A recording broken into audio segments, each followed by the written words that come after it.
sa banal na espiritu. No? Dahil sa totoo lang isa po ako dito na noon napakatagal kong naging Kristiyano pero hindi ko kilala ang ikatlong persona ng Diyos. Na ito po ay napakalaki ng role sa buhay ng bawat Kristiyano. Pero maraming Kristiyano hindi siya kilala, kaya hindi siya pinapansin.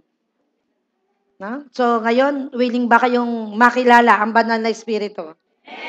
Amen. So hilingin natin ngayon, lagay po natin ang ating mga kamay sa ating puso. Sabihin natin ngayon, Holy Spirit, gusto kitang makilala. Tulungan mo ako na mamuhay. Nang lagi kang tinatanong, sinasangguni sa lahat ng aking balak, sa lahat ng aking plano sa buhay. Tulungan mo ako na lagi kitang maalala na ikaw ay nasa aking katawan. Sa pangalan ni Jesus. Amen. Kasi yung iba, katulad ko noon, ganun din ako eh. Kaya naiintindihan ko kayo ngayon sa inyong sitwasyon na isang Kristiyano na akala mong walang Diyos na kasama. No? I'm sorry.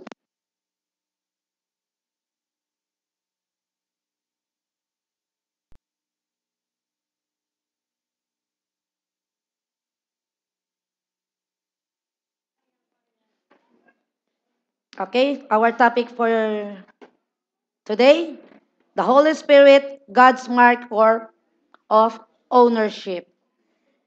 Ang Holy Spirit daw po, ang tatak ng Diyos sa kanyang mga anak. Di ba? Nakakaalam po kayo ng mga rancho, mga baka, no? Sa karamihan ng baka, kahit yan ay magsama-sama, ang may-ari po niyan, yan po ay sineselyuhan. No? Nilalagay sa baga, pinapainitan, tapos pinapaso yung mga baka para malaman kahit mapalayo, alam niya na iyon ay pag-aari niya. Amen? So, ganun din po ang mga anak ng Diyos. Yung mga lahat ng tumanggap kay Jesus Christ, tinatatakan po yan ng Diyos Ama, ang kanyang mga anak. At ang tatak natin ay Holy Spirit.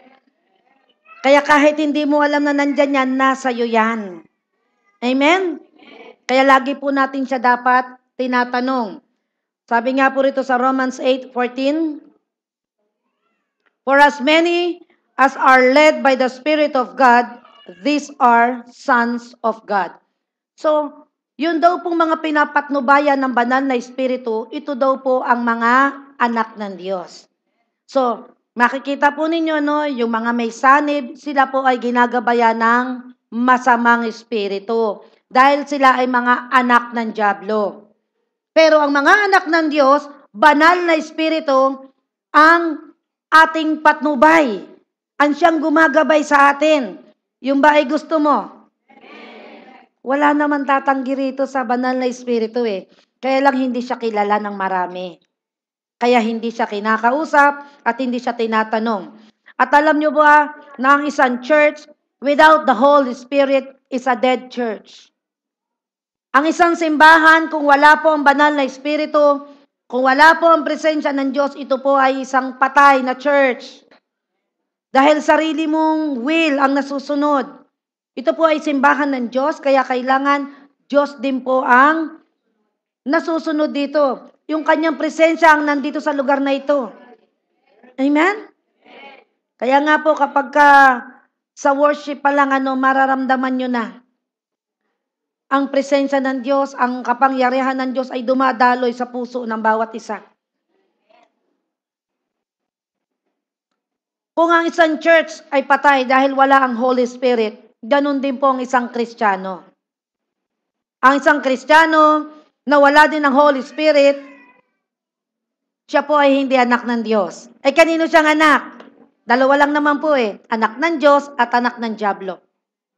Kaya pakahangarin po ninyo na magkaroon ng banal na espiritu.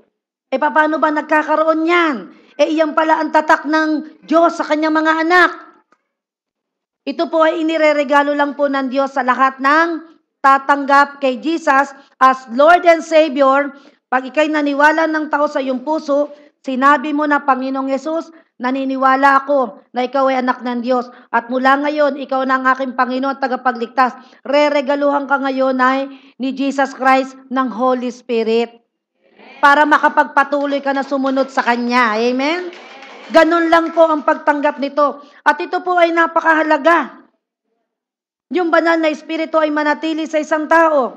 Dahil po sa rapture day, alam niyo po ba yung rapture? Ito po yung darating si Jesus Christ sa halapaap at susunduin lahat yung mga may tatak. Hello? Paano na yung mga walang tatak? Maiiwan ka. At mahirap po maiwan dahil kung wala kang tatak ni Kristo, tatak ni Antikristo ang tatanggapin mo.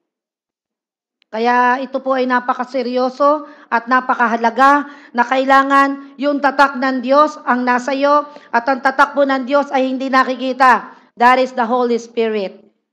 Amen? Pero nararamdaman mo yan kasi nagsasalita po ang banal na Espiritu. Ang banal na Espiritu po ay third person. Sabihin nyo, third person of the Trinity. Ibig sabihin ng third person, katulad ng ganito, person.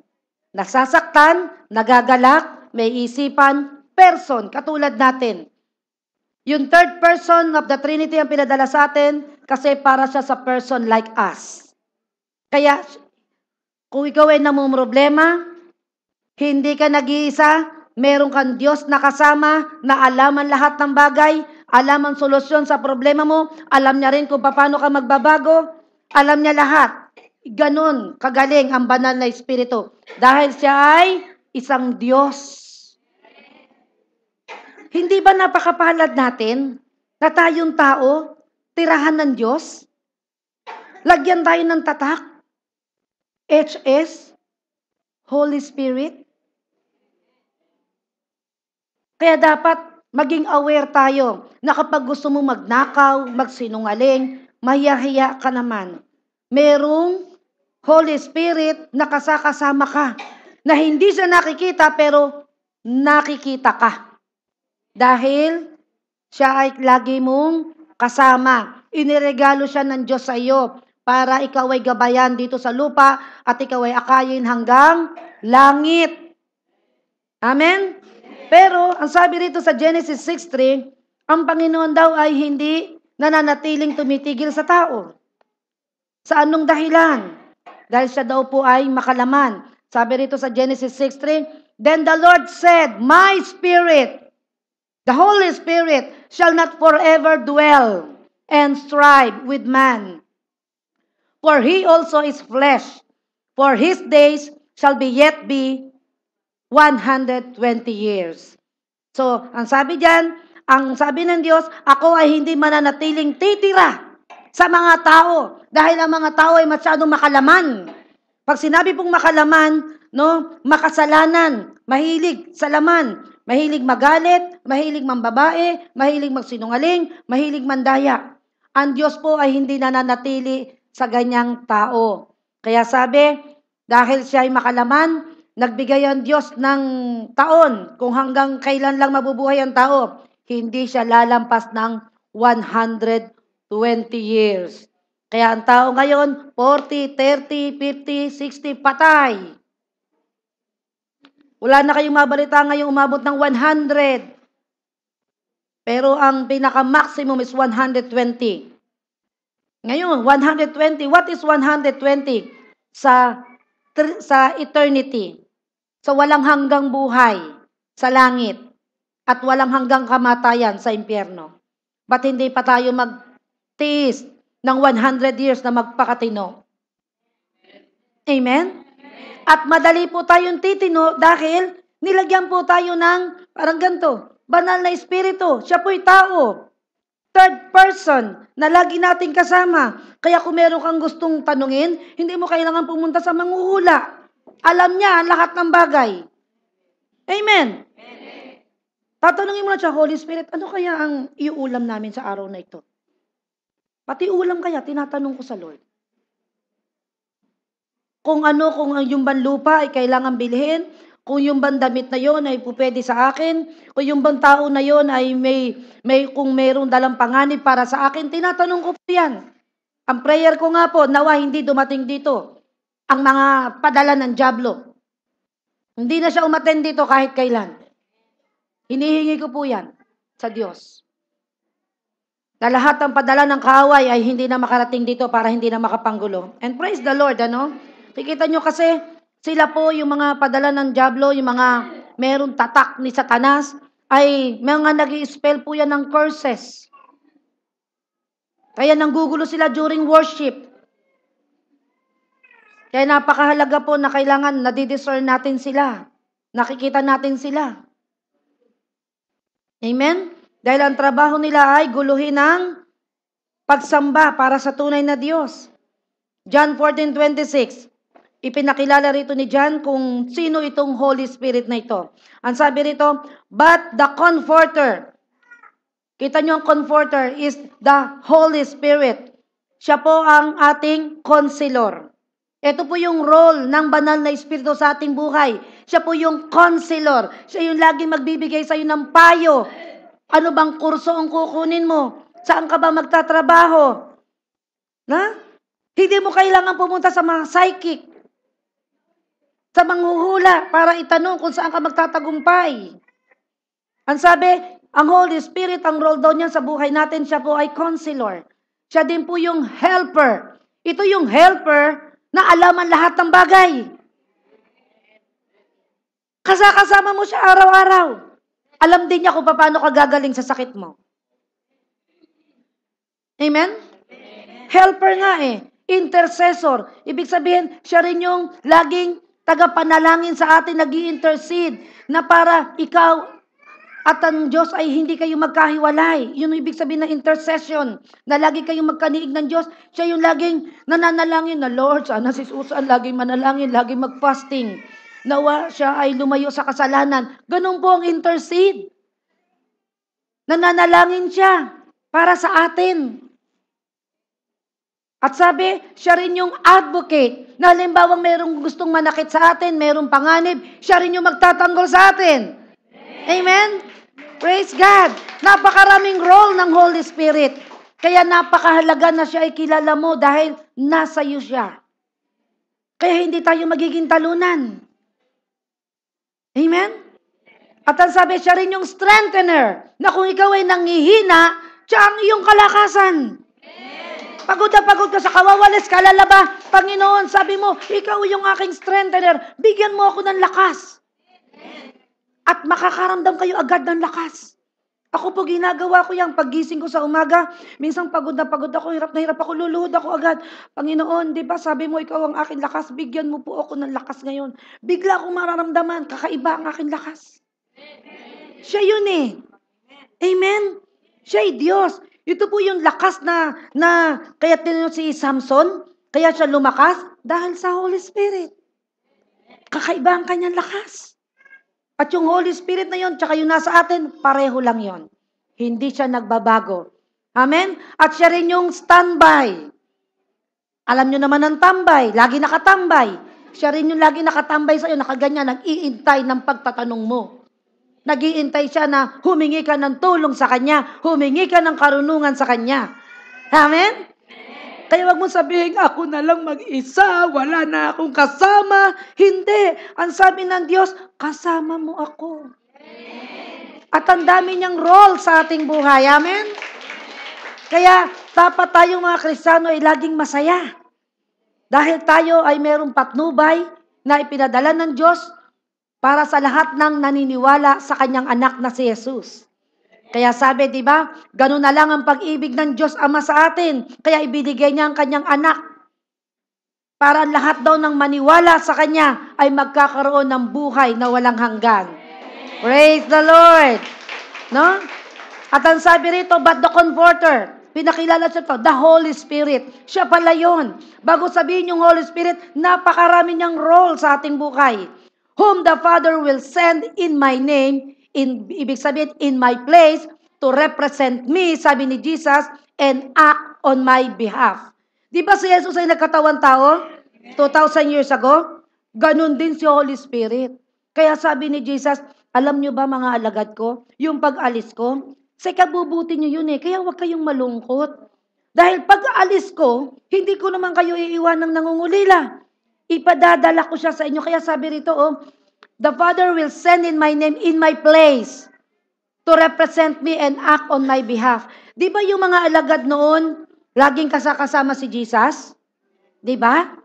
At pagkasama siya ng alagad, wala siya sa ibang tao. Hindi katulad ng panahon natin ngayon. Kaya sabi niya, dapat mag-alala kayo sa pag-alis ko. Dahil pag-alis ko, no, lahat lang nang tatanggap sa akin, kasama na rin niya ako. No? Di ba sabi rito, yung Holy Spirit, yun daw ang representative ni Jesus Christ. Kaya dapat mahiya tayo pag gumagawa tayo ng kasalanan. Because Jesus is in us. Amen? Dapat hindi po natin siya pinapayagan na malungkot. Kaya maging aware tayo na, teka, masama yung gagawin ko Kasama ko pa naman ng Diyos. Dapat ganoon tayo, di ba? Pero ang demonyo, kapag ikaw sige, snatchin mo yung cellphone. Demonyo po yun. No? Ang Diyos po kasi hindi magnanakaw. Amen? Ang Diyos po ay napakabuti. Praise God. No? Kaya nga sabi po rito sa Efeso 4:30, tingnan nyo. Ito po ang utos sa atin ng Diyos. And do not grieve the Holy Spirit of God. Ibig sabihin ng grieve, wag daw natin siyang i-offend. Do not offend. Or vex or sadden Him. Wag daw natin siyang pighatin. Wag daw natin siyang palungkutin. By whom you were sealed. Sealed means marked, branded as God's own, and secured. For the day of redemption, of final deliverance through Christ from evil and the consequence of sin. Sa Tagalog po, wag daw nating saktan ang kalooban ng banal na Espiritu. Ibig sabihin, tingnan nyo, no? Diba sabi ko kanina, that the Holy Spirit is a person. Kaya sabi, wag daw nating saktan ang kalooban ng banal na Espiritu. Meron siyang emosyon. Nakatulad natin. Kapag na-open, pag may narinig tayo hindi magandang salita, na-open tayo, di ba? Nasasaktan ang ating kalooban. Ganon din kaya siya. Kaya lang, di natin siya nakikita, kaya hindi tayo minsan nahihiya. Tama. Pero kung halimbawang nakikita natin siya, halika rito na. Ang taba ni Holy Spirit, no? Halimbawa si Holy Spirit, at talaga namang ganito siya na person siya, na kahit saan ako pumunta, kasama ko siya. Di ba tayo, kapag may gagawin tayong masama, ayaw natin ang may kasama? Kasi may makakaalam Pero hindi natin alam, mayroon pala tayong kasama na hindi nakikita, pero kasama natin. Dahil ipinadala siya sa atin ng Diyos Ama, kumbaga sa magulang parang yaya. Nakatingin siya sa bawat kilos mo. Di ba kita niyo yung mga bata na yung yaya? Ang role niya, tingnan talaga. Kung ano ginagawa niya, pakikialaman ka talaga. Ganun siya. Hindi nga lang nakikita. Di ba nakakahiya? Amen? Kaya sabi rito, huwag daw natin saktan ng kalooban ng banal na Espiritu ng Diyos, sapagkat siya daw ang tatak. Tingnan niyo to Siya daw ang tatak ng Diyos sa atin, ang katibayan na tayo daw ay tutubusin pagdating ng takdang araw. Ano ang binabanggit dito? Ito po ay Rapture Day. Makinig ang lahat. Sa Rapture Day, ang hahanapin po yung mga Kristiyanong merong Holy Spirit. Kaya sabi, huwag daw natin saktan ng kalooban niya. Dahil pag wala po ang Holy Spirit, iwang ka. Wala kang tatak ni Espiritu ni Kristo, kaya ikaw ay pupunta kay Antikristo at tatatakan ka din niya. At ang sabi, ang pangalan daw ng lalaki niya ay 666. Amen? So, kailangan maging aware na tayo ngayon na kapag ikaw ay pag-aari ng Diyos, may banal na Espiritu ka. Kaya, huwag mong sabing matanda ka na, hindi mo alam, hindi mo maintindihan. You have the Spirit of God who knows all things. Ituturo niya sa iyo lahat ng bagay na hindi mo naunawaan sa pisikal at sa espiritual. Alam niya lahat ng bagay. Alam niya rin kung ikaw mapapahamak sa isang lugar. Tanungin mo, Holy Spirit, ano kaya yung pupuntahan ko? Kung ako'y mapapahamak, huwag na tayong pumunta doon.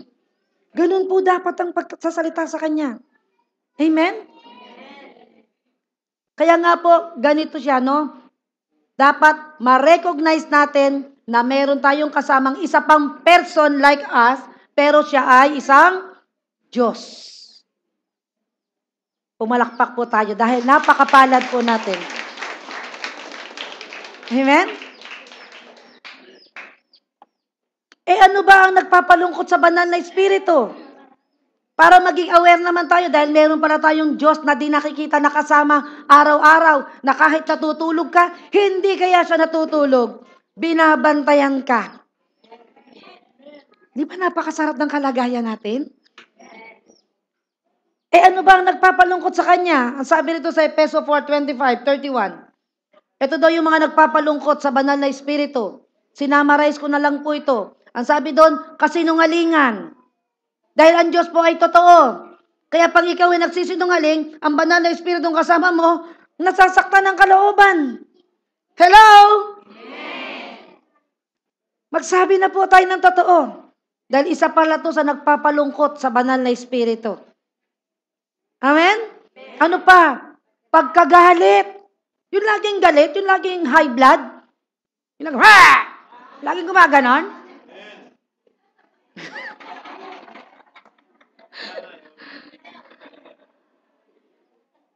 Nalulungkot pala ang banal na Espiritu at sumasaya naman si Satanas. Sabi rito, huwag mong palungkotin dahil iyan ang tatak ng Diyos na ikaw ay mararapture. Gusto niyo bang marapture? So huwag natin bibigyan ng sama ng loob si Holy Spirit. Kaya napakalaga alam natin kung ano ang nagpapasama sa kalooban ni banal na Espiritu. At ano pa? Pagnanakaw. Paggamit daw ng masasamang salita. Yan na. Maraming ganyan. Na hanggat hindi nasasaktan ng kalooban, ayaw mong tantanan. Ang gusto mo, lumabas pa yung dugo.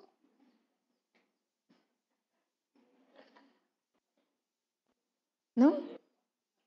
Ang banal na Espiritu pala ay nasasaktan ng kalooban. Habang ikaw ay nagsasalita, sinasaktan mo ang kalooban nung kausap mo, hindi mo alam, dalawa pala nasasaktan.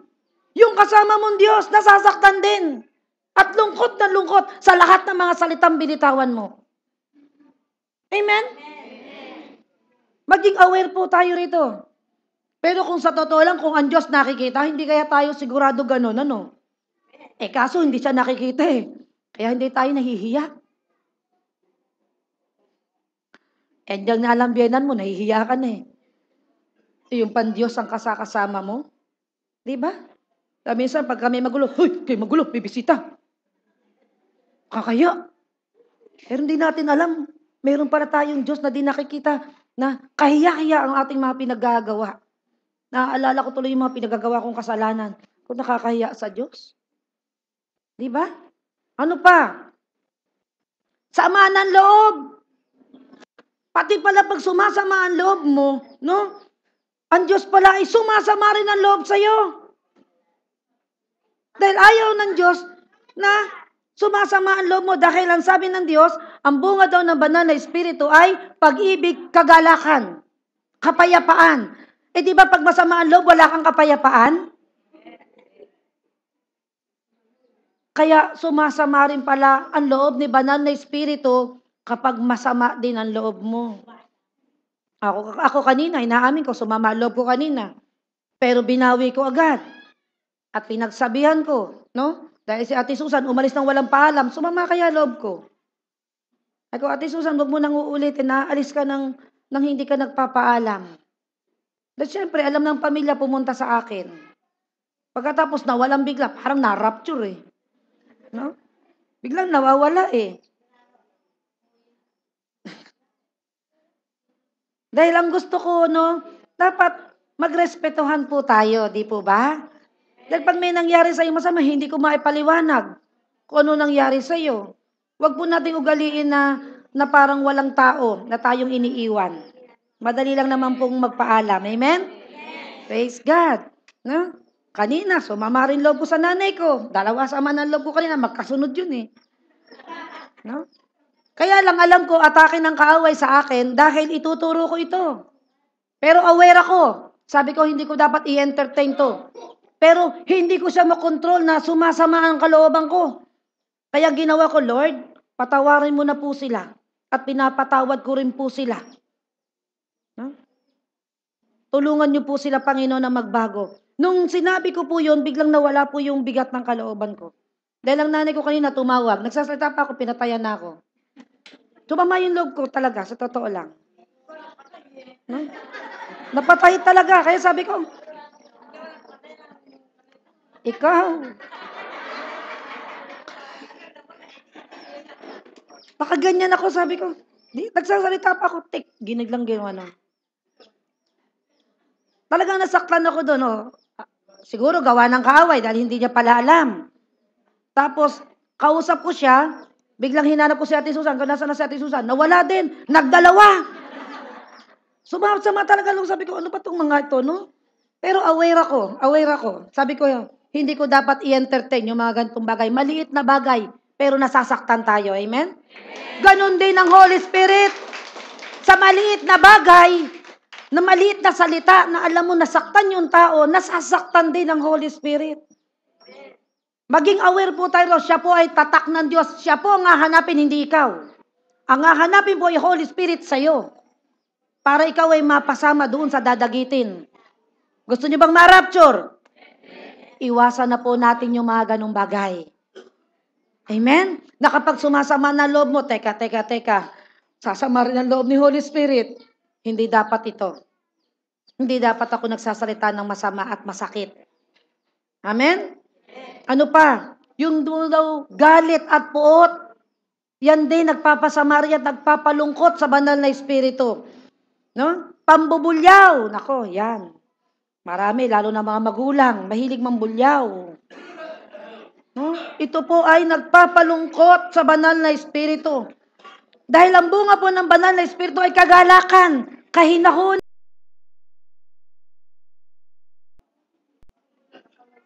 No? Panlalait. Naku po. Minsan ito yung panlalait, hindi natin ito napapansin, lalo na sa pagkabiruan. Hindi mo alam, nakapanlalait ka na ng tao. Yung mga mahilig mag-joke-joke. Pag nasasaktan na yung tao, sasabihin, joke lang eh, sasaktan ka na. Panlalait na yun eh, di po ba? At pananakit ng damdamin. Wag na wag daw po tayong mananakit ng damdamin dahil nasasaktan din ang damdamin ng banal na Espiritu. Tayo po ba'y natututo? Amen, no? Romans 8:13. Ito po yung sabi ni Pablo. Sapagkat mamamatay daw tayo kung namumuhay daw tayo sa katawang makalaman. Ngunit kung pinapatay daw natin sa pamamagitan ng Espiritu, ang gawa ng katawang makalaman, ay mabubuhay daw tayo. Ano ba yung gawa ng laman? Yung mga sinabi ko kanina. Yung pagkagalit, pambubulyaw, yan po ang gawa ng laman. Dapat po hubarin na natin yung dati nating pagkatao. Po tayo, meron tayong banal na Espiritu, kaya kailangan yung ugali ng banal na Espiritu ang makita sa atin, hindi ugali ng demonyo. Nung ikaw ay hindi pa nagiging Kristiyano. Nung hindi pa tayo Kristiyano, okay lang yun. Kasi evil spirit ang nakatira sa'yo. Pero kapag banal na Espiritu na nakatira sa'yo, ang sabi ng Galatia 5:22, may katibayan, may tatak, meron kang makikitang bunga sa buhay ng isang tao kapag ang Holy Spirit ay nasa kanya. Ano? Pag-ibig, kagalakan. So may pag-ibig. Ano ang opposite ng pag-ibig? Galit. Kagalakan, ano yun? Sama ng loob. Yan daw po yung mga bunga ng banal na Espiritu, katapatan, kabaitan, kabutihan, at pagpipigil sa sarili. Yung bang galit na galit ka na, yung gusto mo nang manakit ng damdamin, marunong na ngayong magpigil. Amen. Dahil meron palang nasasaktan. Bukod sa taong sinasaktan mo, meron pang Diyos na nasasaktan na hindi mo nakikita. at delikado kapag nalungkot po siya. Dahil siya po, ang sabi ng Genesis 6:3 kanina, hindi daw siya tumitigil at nananatili sa taong makalaman. Hindi daw siya tumitigil sa mga ganong klaseng tao. Tapos sasabihin mo, ako nga nun, sabi ko, akala ko pag na-born again ako, okay na ako, ligtas na ako. No, dahil umaalis pala ang Holy Spirit. At pag umalis, hindi ka kasama sa rapture. Amen? So ngayon, alam na natin kung ano nagpapalungkot sa kanya para siya umalis. At ito mga example, no? Number 1, si Samson. Ito po ay Old Testament. Tingnan natin. Sino ba si Samson? Si Samson po ay mahilig sa babae. O sa babae, mahilig sa lalaki. Amen? Sabi rito ng Hukom 16:20, at kanyang sinabi, Samson, sabi ni Delilah, may dumarating na mga Pilisteo. Nagtangkang bumangon si Samson, sapagkat akala niya'y makakawala siyang tulad ng dati, hindi pa niya namamalayang iniwan na siya ni Yahweh. Sabihin nga natin, iniwan na siya ni Yahweh. Bakit? Kita nyo, no? So ito yung example sa Old Testament. Na yung banal na espiritu na nakay Samson, na nagbibigay sa kanya ng lakas, di ba? Strengthener si Holy Spirit. Umiwalay na pala sa kanya. At ito nakakatakot. Dan sabi rito, hindi na malaya ni Samson na umalis na pala ang Diyos sa kanya. Bakit? Kasi 2 beses na siyang pinagsabihan ng nanay niya at ng Diyos. Kinausap siya sa panaginip na huwag kang mambabae. Hello? Ang tigas ng ulo. Hindi pwedeng nambababae ka bago ang banal na espiritu nakasimangot na sa ginagawa mo. Nalulungkot po yung kasama mong Diyos. Amen? Tayo po ba'y natututo? Amen. Malapit na po dumating si Kristo. Kaya kailangan po nating maging handa. Kailangan po ang banal na espiritu ay laging nagagalak sa ating ugali. Dahil pag nagagalak po siya sa atin, lagi tayong masaya, meron tayong pag-ibig sa kapwa. Alam nyo ba, ang banal na espiritu ay dadagdagan ng power na nasa iyo. Yung karunungan, yung siya gagamitin ng buhay mo para maging witness ka sa ibang tao, para makapagdala ka ng maraming kaluluwa. Na kapag nagpatong ka ng kamay, galing agad. Kasi nalulugot si Holy Spirit. Siya po kaya ang gumagawa nun sa pamamagitan natin. Kaya bawal malungkot si Holy Spirit. Sabi mo sa katabi mo, bawal malungkot. Ang tatak ng Diyos sa iyo. Amen? Dahil maiiwan ka. No? Example number 2, si Saul. Ano ba ang kasalanan ni Saul? Makinig ang mga selosa.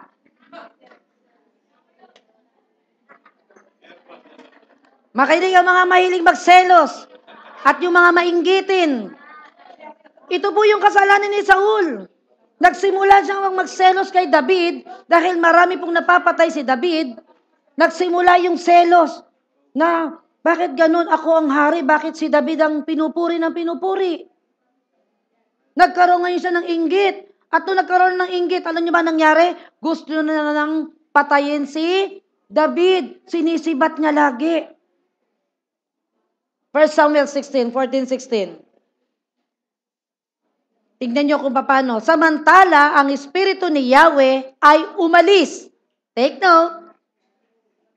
Umalis kay Saul at sa pahintulot ni Yahweh, isang masamang espiritu naman ang nagpahirap kay Saul.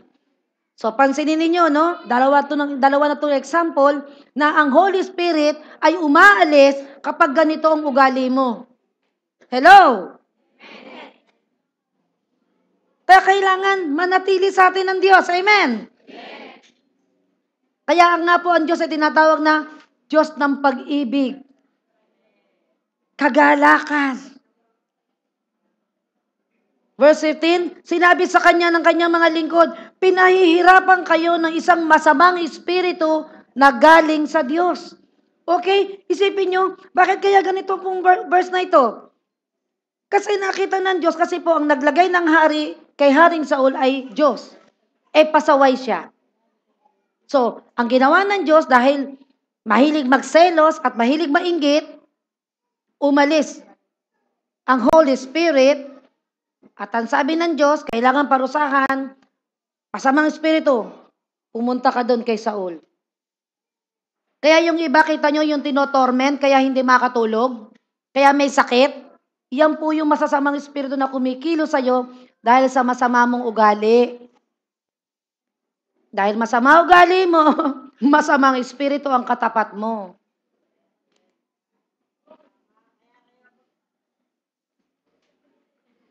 Delikado pala, no? Alam nga namang masama ugali mo, mabuting espiritu pupunta sa'yo. Hindi pwede yun. Dami nag-iisip. 16. Kaya sabi nung kanyang alagad, kung gusto po ninyo, ihahanap namin kayo ng isang taong mahusay tumugtog ng alpa. Kapag pinapahirapan kayo ng masamang espiritu, patutugtugin niyo siya upang kayo po ay maaliw. Maaliw means, sabi sa English, you will be all right again. Kaya nga po may worship Kaya kita nyo yung mga sinasaniban dito? Kapag ka-worship, doon sila nagkakaroon ng reaksyon. Dahil po pagsamba, dumarating po yung presensya ng Diyos. Kaya pag nandiyan ang presensya ng Diyos, ang presensya ng demonyo hindi makatagal. Kaya nagkakaroon ng reaksyon. No? Example number 3. So kanina, si Samson, si Saul, sanghari, ngayon naman, Kristiyano. Si Ananias at si Sapphira. Sinapian si Sapphira. Ano naman ang kasalanan ni Sapphira? Siya po ay isang mayabang at nangupit doon sa pledge niya kasi nagyabang to kasi nagbibigay yung mga sa church. Nabebenta ko bahay ko, bibigay ko sa church. Ito si Sapphira at si Ananias, mag-asawa ko yan. Nakigaya. Ako din, bebenta ko bahay ko at ibibigay ko sa church. At nung hawak na po nila yung pera, nalakihan. Ang laki-laki naman na ibibigay ko sa church. Ginawa niya, binawasan niya. Basahin natin yung Gawa 5:3. No? Kaya't sinabi ni Pedro, Ananias, bakit ka nagpadas kay Satanas at nagsinungaling ka sa Espiritu Santo? Bakit mo binawasan ang pinagbilahan mo ng lupa? Kasi nangako siya. Sabi niya, Pedro, bebenta ko yung lupa ko, tsaka bahay ko. At pag yung mapagbenta nun, ibibigay ko sa lahat. Nabenta.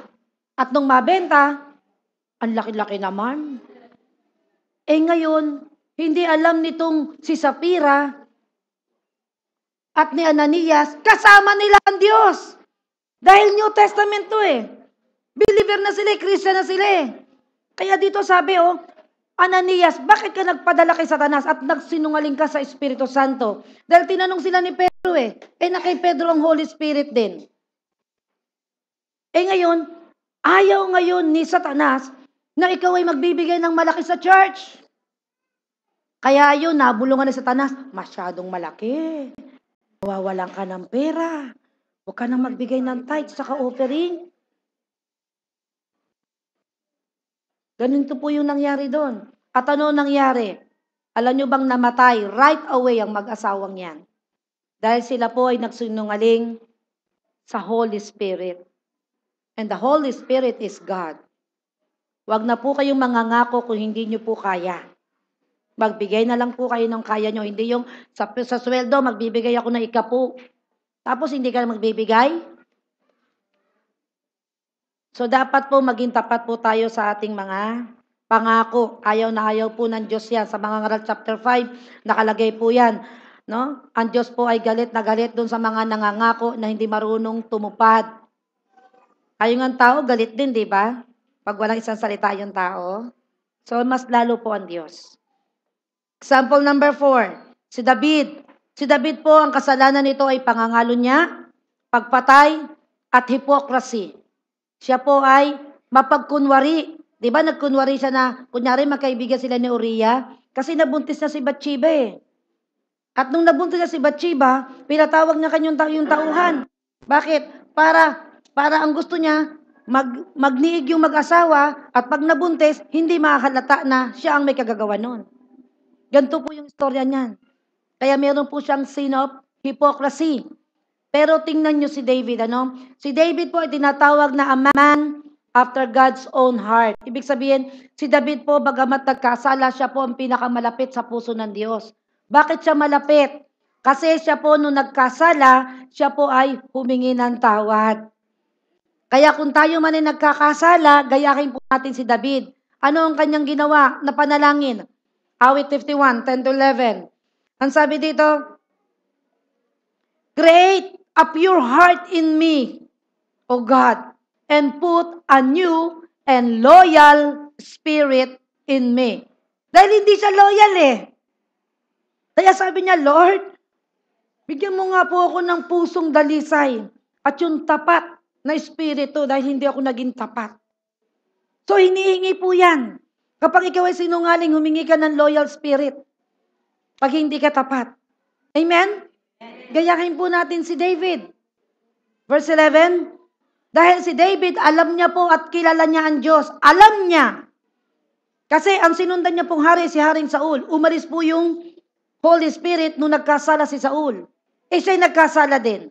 Sumuway din siya sa Diyos. Kaya sabi niya sa verse 11, do not banish me from your presence. Do not take your Holy Spirit away from me. Yun ang kanyang panalangin. Sabi niya, Panginoon, huwag mo nga alisin ang banal na espiritu sa akin. Alam niya kasing aalis. Pero magaling si David. Maagap. At siya po'y pinatawad ng Diyos. Kaya lang hindi niya nalampasan yung batas ng Diyos that the wages of sin is death. Hindi po siya namatay dahil humingi siya ng tawad. Pero sabi ng Diyos, sige, hindi ka mamamatay sa ginawa mong kasalanan, pero anak mo ang mamamatay. Kaya namatay po yung anak nila ni Bathsheba. So, hindi pwedeng hindi lalampas. Yun nga minsan alam natin minsan na tayong nagkasala, tayong mga magulang, at minsan nakikita natin nagkakasakit ang ating anak, alam natin tayo may kagagawan nun. Tama po. Kasi hindi natin pwedeng lampasan yung batas ng Diyos. The wages of sin is death. Kaya nga po, si Jesucristo napakalaki ng ginawa para sa atin. Siya na po yung namatay para sa kasalanan. Para tayo mga nagkakasala, hindi pag nagkasala, patay agad. Siya na nga po ang umako nun. Kaya napakabuti po ni Jesus. Amen? Palakpakan po natin ang Panginoon Jesucristo. Dahil sa kanyang ginawa na pag-ako, pagtubos sa atin mula kay Satanas. Pinawalan sala niya tayo dahil sa kanyang kamatayan. Amen? Hebrew 13:8. Alam niyo ba that Jesus is the same yesterday, today, and forever? Kaya nga po, kapag nagkakasala, pinakitaan ko na po kayo ng mga Old Testament people, New Testament people, na ang banal na espiritu ay nalulungkot talaga at umaalis pag hindi ka umayos, pag hindi ka nagbago. Kailangan po nating magbago. Amen? No? Exodus 32, verse 32 and 33. Tingnan nyo itong panahon ni Moses. Minsan ito, ginagawa natin to, di ba? Ipinapakiusap ko po, patawarin na po ninyo sila, nananalangin po rito si Moses sa Diyos. Kung hindi nyo sila mapapatawad, burahin na rin ninyo sa inyong aklat ang aking pangalan. Pero sumagot ang Diyos, tingnan nyo, 33. Sumagot si Yahweh, kung sino ang nagkasala sa akin, ay siya kong buburahin sa aking aklat. Ano bang aklat itong binabanggit dito? Alam niyo po ba lahat tayo na tumanggap kay Lord Jesus Christ as Lord and Savior, ang ating pong pangalan ay nakasulat na sa aklat ng buhay. Pero meron pa ng burahan. Buburahin lang naman ang pangalan mo kapag hindi ka umayos. Kaya hanggat buhay ka, may pag-asa ka. Magsisikat, tumalikod ka sa kasalanan mo para hindi mabura ang pangalan mo. Amen? Totoo kaya yan? Tingnan natin sa pahayag. Last book of the Bible. Sabi rito, ang magtatagumpay. Ibig sabihin, sino yung mga nagtagumpay? Ito yung nagsisi at tumalikod sa kasalanan, kaya tinatawag na tagumpay. Amen. Ang sabi rito, siya daw ay magdadamit ng puti at hindi ko kailanman aalisin sa aklat ng buhay ang kanyang pangalan. Kikilalanin ko siya sa harap ng aking ama at ng kanyang mga anghel. Ibig sabihin, pag tayo po mga makasalanan, nagsisi sa ating kasalanan, tumalikod, at dahil tumalikod ka na, ang tawag sa iyo ng Diyos ay tagumpay, mananagumpay. At dahil ikaw ay tagumpay na, hindi daw aalisin ang pangalan mo sa aklat ng buhay dahil nagbago ka, kapatid. Amen! Praise the Lord! So, napakahalaga po ng pagsisisi. Kaya kung wala kang planong magbago, ay nako kapatid, eto, sabi, aalisin ko pag hindi ka nagtagumpay sa kasalanan mo. Napakalinaw po ng salita ng Diyos. Hindi po ito mahirap intindihin. So dapat po ang ginagawa po natin, hindi po natin pinapalungkot ang banal na espiritu. Dahil ito po ay tatak ng Diyos sa mga mararapture. Gusto niyo bang marapture?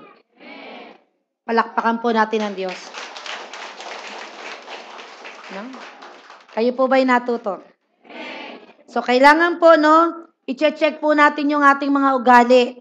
I-check po natin yung bunga ng banal na espiritu sa ating mga buhay. Tingnan po natin kung meron ba tayong love. Ikaw ba ay nagagalak o lagi nakasimangot? Ikaw ba ay payapa o hindi ka payapa? Lagi kang nag-aalala. Nalulungkot po ang banal na espiritu. Dahil siya po ay Diyos, kaya wala kang dapat ipag-alala. Dahil tutulungan ka ng Diyos. Amen? No? So, kailangan chinecheck po natin yung mga ugali natin. Ako ba ay faithful? Ako ba ay good? Ako ba ay kind? Ako ba ay marunong magtiis? At ang sabi rito, humility. Kailangan ang mga may banal na espiritu po ay mapagpakumbaba. Amen? Dahil alam natin, nung last Sunday topic, si Lucifer, na napakagandang anghel, anointed angel, ay naging demonyo, naging devil, dahil sa pride. Kaya ang kabaliktaran po ng humility ay pride. Amen? So tayo po tumayo. Tayo po'y manalangin. No? Let's search our heart. Ngayon narinig natin ang mensaheng ito at kilala naman natin ating mga sarili.